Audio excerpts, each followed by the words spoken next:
Indie கூட்டணியிலிருந்து காங்கிரஸை வெளியேற்றி தனிமரமாக்க வேண்டுமென ஆம் ஆத்மி குரல் கொடுத்திருப்பது அரசியல் வட்டாரத்தில் பரபரப்பை ஏற்படுத்தியுள்ளது. மக்களவைத் தேர்தலுக்கு முன்பாக காங்கிரஸ் உள்ளிட்ட எதிர்க்கட்சிகள் ஒன்று திரண்டு கூட்டணி அமைத்தனர்.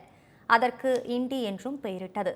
சமீபத்தில் நடந்த நாடாளுமன்ற கூட்டத்தொடரின் போது கூட்டணி கட்சிகளுடன் ஆலோசிக்காமல் ராகுல் காந்தி சில கருத்துக்களை தெரிவித்ததாக சர்ச்சை எழுந்தது. இதனால் ஆம் ஆத்மிக்கும் காங்கிரசுக்கும் இடையே மோதல் போக்கு நீடித்து வந்தது. இதைத் தொடர்ந்து அரவிந்த் கெஜ்ரிவால் ஒரு தேச விரோதி என காங்கிரஸ் மூத்த தலைவர் அஜய் மக்கான் கூறியது அரசியல் வட்டாரத்தில் பரபரப்பை ஏற்படுத்தியது. இந்நிலையில் அஜய் மக்கான் மீது 24 மணி நேரத்தில் காங்கிரஸ் தலைமை நடவடிக்கை எடுக்க வேண்டும் என ஆம் ஆத்மி கெடு விதித்துள்ளது. அவ்வாறு எடுக்காவிட்டால் கூட்டணியிலிருந்து காங்கிரஸை வெளியேற்றுவது குறித்து ஆலோசிக்கப்படும் எனவும் எச்சரித்துள்ளது. மக்களவைத் தேர்தலில் ஆண்களை விட பெண்கள் அதிகம் வாக்களித்துள்ளதாக தேர்தல் ஆணையம் தெரிவித்துள்ளது.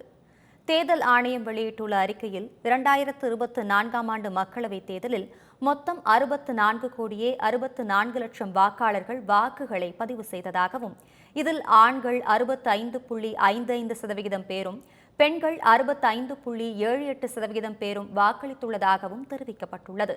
2019ஆம் ஆண்டு மக்களவைத் தேர்தலில் 726 பெண்கள் போட்டியிட்டதாகவும், 2024ஆம் ஆண்டில் அந்த எண்ணிக்கை 800ஆக அதிகரித்ததாகவும் குறிப்பிடப்பட்டுள்ளது.